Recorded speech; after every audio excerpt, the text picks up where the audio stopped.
It's been a little while since my last Horus Heresy Legion video, and that's mainly because I've been holding out for the new Mark III Space Marine kit. So, with its recent release, I think it's finally time to tackle the 6th Legion, the Space Wolves. Oh, and just to make things a little more interesting, I'll be doing so without using any parts from any Space Wolf kits. They say this city's got a million stories, and each one's got a twist that could tie your guts up in a knot. I've seen its darkest corners, but I've never been one to shy away from the shadows. But tonight, I had a client unlike any other. A lamp with a story to tell, a serious light. This was no ordinary floor lamp. It was fitted with daylight wavelength technology to replicate the daylight spectrum as closely as possible. I asked them their name. They said it was Gemini High Definition Floor Light, which makes sense considering the two separately adjustable lights attached to opposable steel arms. I deduced that this was for flexibility and positioning. I checked them out. Turned out they'd been made in the UK, likely on account of their industrial strength, intensity adjustments, and focusing rings, meaning you can always get the light just as you need it, regardless of what you're using it for. So, whatever the case you might be working on is, Cirrus Lights have you covered. You can pick up one of these lights for yourself by following one of my leads that I've left down in the description. Tell them I sent you by using the code SR477. This will get you £100 off a high definition light plus free delivery. A big thank you to Cirrus readers for sponsoring this video. The Kitbash began with the new Mark III kit and the removal of the parts required to build the legs and torso. After cleaning these of any sprue tabs and mold lines, the torso and legs were assembled. Axes are incredibly on theme for Space Wolves, but finding an axe that fit the part and wasn't from a Space Wolf kit initially proved quite tricky.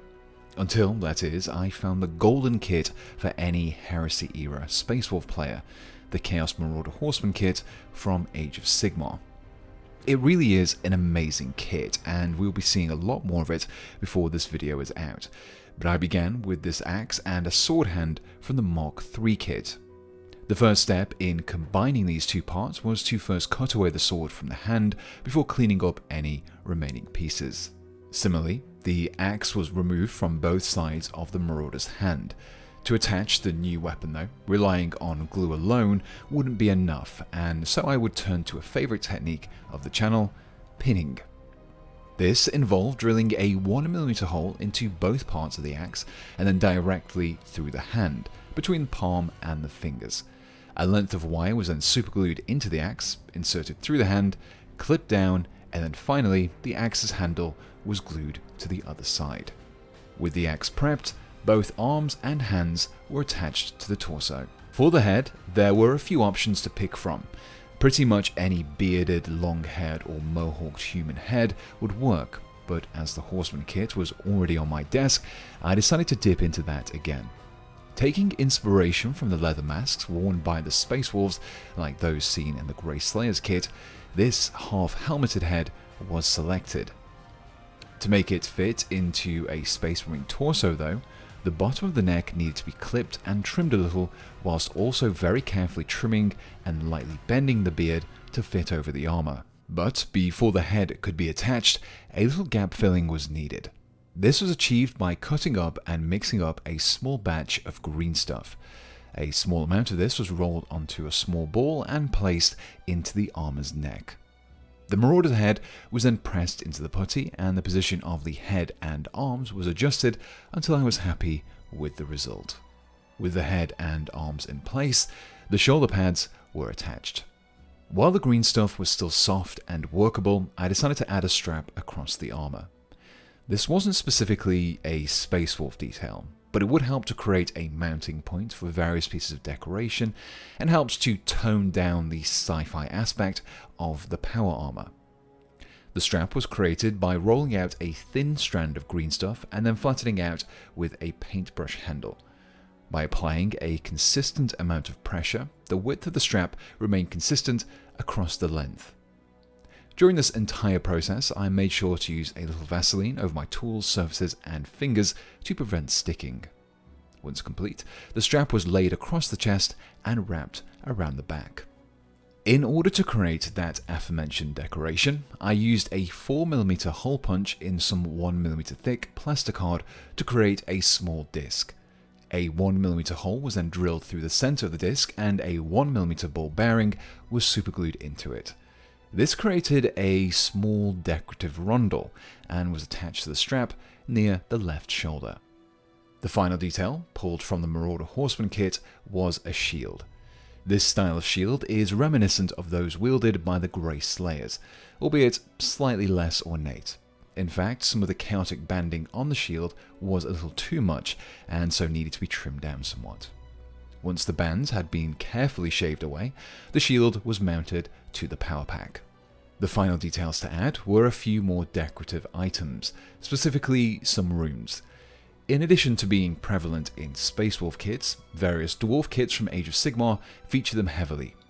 These particular runes were found in the Fireslayer Hearthguard kit and were attached to the waist along with a few pouches. Finally, the model was glued to a base. The backpack was pinned to make it easier to paint separately, and a few small lumps of cork were superglued to the base. From here, everything was ready to be painted. To start things off, the model was primed black using some of Vallejo's black surface primer, which was applied through an airbrush. This created a better surface in which to paint on, whilst also giving me some darker shadows that would retain in the deeper recesses. During the Heresy, the Space Wolves wore grey armour rather than the baby blue of the 41st millennium. To recreate this original scheme, I began by mixing together some of Tamiya XF82 Ocean Grey 2 along with some Tamiya thinner in my airbrush. This thin mixture was then sprayed from a high angle so that it only fell onto the upper surfaces and left the downwards facing surfaces as their original black.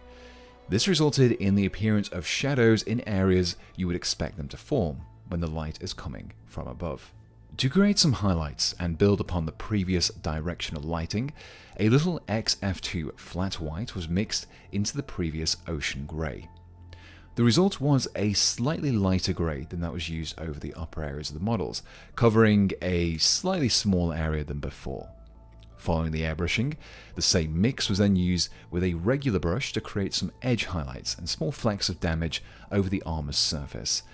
When applied this way, the paint is more concentrated and so appears lighter. Once the highlight was complete, this layering of lighter greys over a black base coat helped to give the model a great depth of detail. When it came to the rest of the model, I switched to the two thin coats range of paints and began first with the silver metallics. To create a darker metal that complemented the darker theme I was taking for the armor, I painted all of these areas first with Dwarven Iron. These included the axe, stock of the weapon, grenades, and vents of the power pack, before giving their edges a little more sharpness with a highlight of the brighter silver of plate armor. For the bronze areas, such as the trim on the armor plates, shield, shoulder pads, and decorative items, some battle axe bronze was applied, which was followed up by picking out those edge details with some platinum crown. With this step complete, it was time to switch out my paint water to prevent any cross-contamination of metal flakes into the following layers. While most of the recessed areas between the armor were still black from the primer, a few of these did need to be cleaned up with a little Doom Death Black, before picking out their details with some Dungeonstone Grey. While most of the skin was hidden behind the mask, the small areas that were still on show were first base coated with some Barbarian Brawn, then given a layer of Dwarven Skin, only leaving the darker Barbarian Brawn visible in the recesses. Finally, the details were then picked out with a small amount of Elven Skin.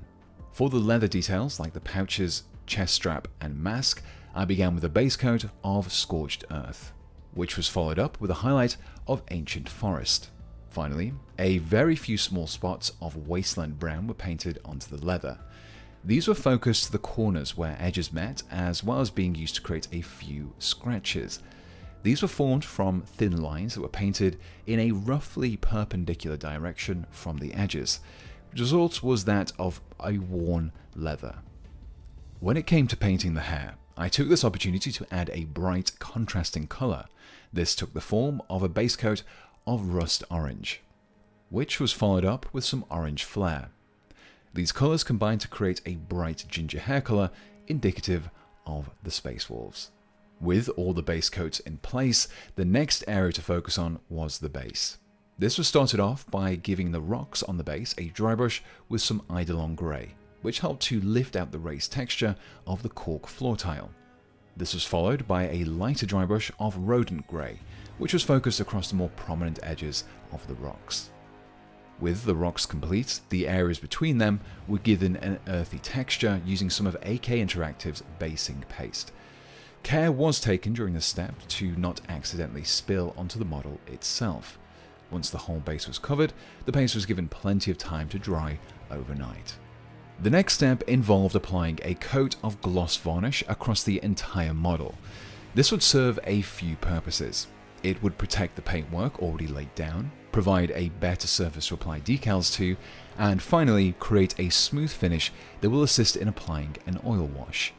This varnish was once again applied via my airbrush, but a regular Rattlecan varnishes would work here too. This smooth, gloss finish would create a much better surface in which to apply decals to.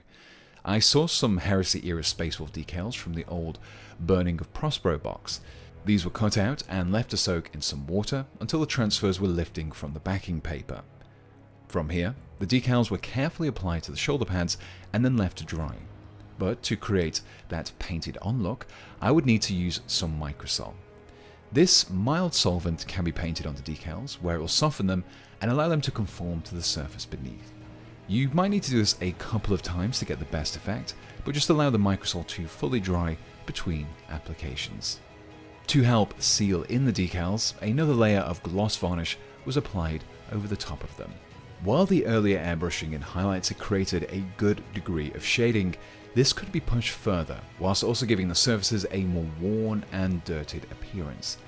This would be resolved with an oil wash. I created this from some burnt umber oil paint. This paint was steadily mixed into some odorless thinners until I had achieved a wash-like consistency. You can buy pre-made washes, but it's fairly cheap and easy to make your own. Just make sure you use an old or synthetic brush for this, as you can cause damage to your bristles. This wash was then applied to the entirety of the model. The low viscosity of the wash combined with the smooth gloss surface allowed the oil to flow into the recessed areas through capillary action. Once dry, the wash would enhance the shadows, helping to emphasize the details in the surfaces, whilst also creating patches of grubby brown. The reason I chose an oil wash over a regular acrylic one is that they can be easily adjusted. By using a clean brush dampened with thinners, you can easily adjust and remove oils from surfaces where you didn't want them to form. After giving the oil a chance to dry, the whole model was given a coat of matte varnish to seal in the wash and remove some of the glossiness created earlier.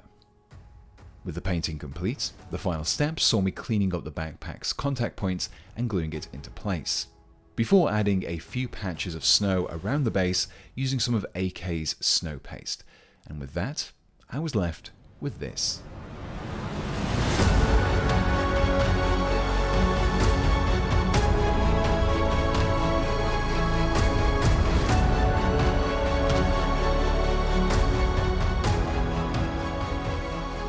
And here we have the completed Heresy era Space Wolf.